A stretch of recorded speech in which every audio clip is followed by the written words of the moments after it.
want this. No. What company? You know, one thing I try and tell Handheld my Games audience, Corp was a Yeah. company I had when I back go in on the different day. radio shows, Yeah, I don't know if we should podcasts, talk about this offline, Tom, but You said handheld game. I'm What? an open book about the whole thing Maria's done with everybody. If anyone asks, I have no problem bringing it up. okay. I'm an open book. None of the, oh, you can't talk about stuff from Maria. That's the only way you're going to learn about this stuff. Was Maria your coworker? And It was called what? Handheld game what? Handheld Games Corp. Oh, I want to look it They up. did a bunch of stuff for the Game Boy Color, Nintendo DS. Oh, dude, nice. That was like my first system. Like that. Some different handheld devices. That's awesome. The Game Boy Color, dude. That was my first shit. We're in the house, baby. And I still have file cabinets filled with tons of concept artwork and everything because I love the artwork that all the people created and all the all those pitch boards are still up in the walls of my house. What's crazy is Kotaku did an article on Corey in the House because of the phenomenon that happened online about it. Yeah. And all Yeah, they did was They interviewed Akio, Saikawa or whatever, the artist. Akio, yeah. Yeah. And Peter Durwatcher was like, hey, anybody want to be a part of this interview? And I was like, what's that, dude? I was a senior designer on that. Like, I know exactly what happened. I know all the details. And nobody interviewed me. Kotaku did not reach out to me at all. I was blown away. Like, I was like, what? Did you guys used to play Tony Hawk's Pro Skater, but fuck Mick West? Mick West. Back in the day, man, that game was fun. Yeah. Great fake physics made it feel real when it was a fake simulation. Yeah, man, that was a fun game. Mick West wears many hats these days. But screw Mick West. Yeah. You know about Mick West, right? Hey, Sawan, did you see that? He co-founded Neversoft, and he did most of the programming for like a bunch of the Tony Hawk's games. He was the developer on Tony Hawk Pro Skater. On a bunch of them. Okay. Yeah, and I heard he was a co-founder for Neversoft of 3 people. So these are the people who are going. I mean, I can list them off now, or do you want to just talk about it later? You can ramble it off real quick. Real quick? Okay, so But fuck Sherilyn, Mick West. James West, Ryan Tuchon, Akio Segawa, Peter Thurwatcher, Garen Tramis, Jake Wigberg, Christopher Noor! I just told him on Twitter. Awesome. Actually, Christopher Noor did the programming for Dragon Ball Z. Noor, dude, he did the whole engine and everything, man. Like all that shit. Corey Baker, Michael Jones, Leah Bear, Tom Troish, Joe Casebeer, and Eric Anderson. Those are going. And then we got 9 maybes. We got Tony Zarhoff. He was Corey House. Kala Estelle Posey. I don't even remember her. Noah Hobson-Moxer. Kala, she was the third one, heavy. Ben Hopper's a maybe. Daniel Silver's a maybe. Max Clendenning is a maybe. Oh, God, yeah. And oh shit, Ron James is on. Invited, but can't go is only 8. So like, yeah, Max quit his job, but then he wanted to come back and say he didn't quit, but he had the whole film is really about. I was hoping Jake could make it, but he can't. Jake Torset, he can't for some reason. Oh God, that would be a disaster if he. Dude, it doesn't make Seth Rossen film. Wouldn't that like? I mean, that would be like beyond. Legit evidence. Beyond. You don't know about my calls to Disney. I want to ask you. People ask me about him from Disney, and I bottom of the hour. Ron James but he's enough. But I mean, come we'll on, Seth, in the next 30 minutes. And then Alan, look at everything that's gone on. Jim Park, Ian Sherman, Brandon Mann, and Maggie Harbaugh. My Slick was in Team Maria. A lot of people were all influenced by her in so many different ways. Yeah, all the people who smoked it do you ever get to the she point had them all where wrapped you around her hear little these finger, she would stories say. and And you're listening to the everything she evidence that's said coming was on, and fucking you're like, lies. man, Everything. Is the mainstream Everything. media ever missing the point? Crazy, man. That was so long ago. That was like Yeah, I mean, 2005, Ralph Blumenthal was in 2004. the movie, and I have a lot of respect Wow. for him as a journalist. Anyway, but so he now, doesn't think there was anything. and I'll be up there.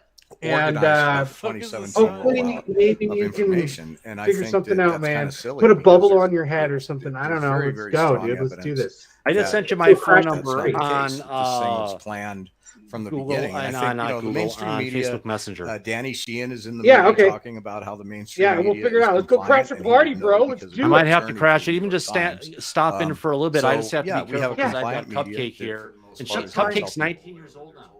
Wow. Crazy. And Yeah. that's largely Cute what we dog. see in I a know. variety. She's of held on topics. for a long period of time. It's just being Are you taken care of her. surprised, though, But that she's the at a point media in her life just now where she can't hasn't be left grabbed alone a for hold too of long. this story Okay. and ran with That's it, fine. considering I mean, there's so if much we need to take information separate going cars, that's on right fine or now. whatever. But If it I wasn't really for the want to UFO be there when public you walk in. and podcasts and It's YouTube worth it. channels. What time does it radio start? Shows like this one, Um, the story really wouldn't be getting out. I mean, I would think I could send you the invite, well, but I you would know, like I hate said, for I think everyone that else there's to a- like get the there's notification. things I want that it to we're be a going to allow us surprise. to Do a know fucking because we're running out of screenshot. choices. Okay.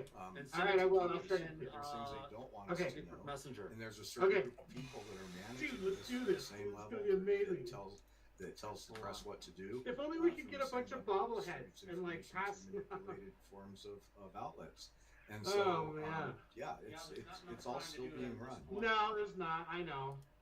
Yo, what did Handheld Games Corps do? Did they make games? What kind of games did you guys make? Grab it. Do your Yeah, job much as a this game. journalist. We made kids Anybody games out there based that on watches kids Accidental licenses, Truth, like stuff from Disney, Disney Channel, Warner Brothers, Looney Tunes, Nicktoons, all that kind of stuff.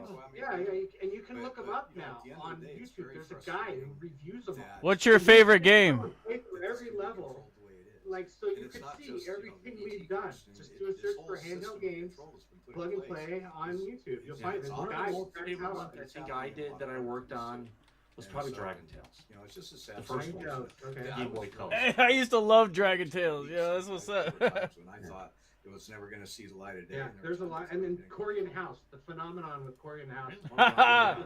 Korean House. One of the highest rating games rated. Yeah, right, and everybody loves the laugh track, dude. I mean, it's just, the envelope on a lot of things. I remember sitting in the office with you, Tom, going, I cannot come up with a story for a game for this.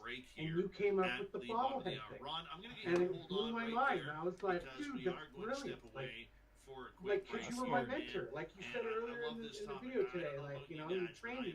Like, you were my best mentor. Like, and it was awesome. You were nice. And I'm just blown away that Kotaku when they did. You've had passion for it. You've taken the opportunity. You ran with it. You learned from it, and you've gone on your own beyond that. And you freaking sailed. Anyway, but like there was just so much there for Korean House that people.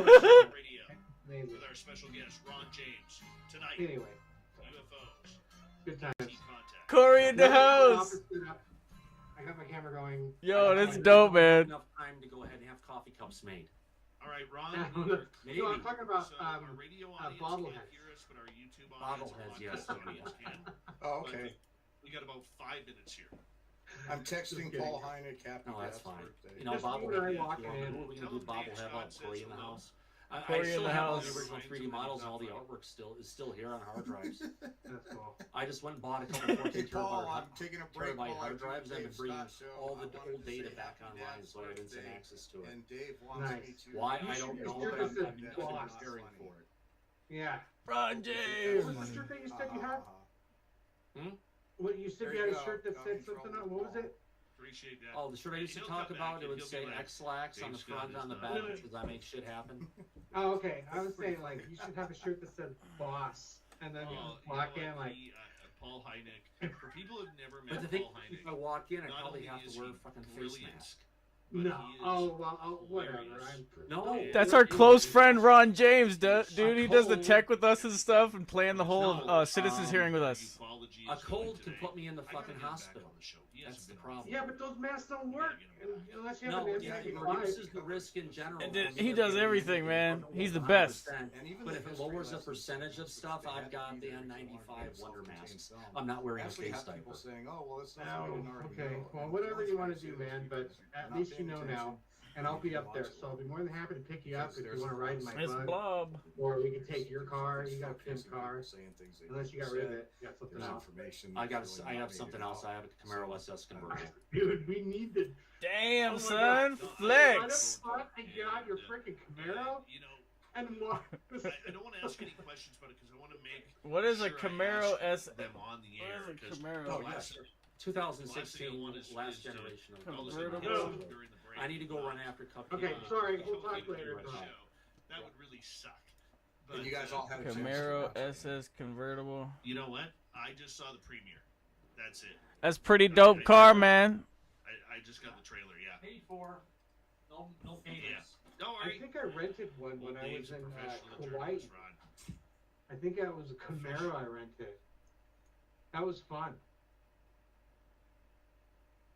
We're gonna get it. Oh, cool. It looks pretty dope. Hey, Random Gee, how you doing, buddy? Thank you for that super chat. And Mike Lothwell, thank you for your super chat. Louis, thank you. Super chat is a wonderful way to support what we do on the show on a nightly basis. The hell?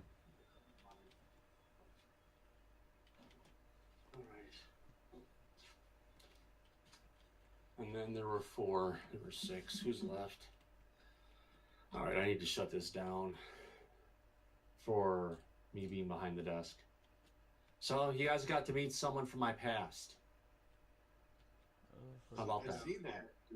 Yes,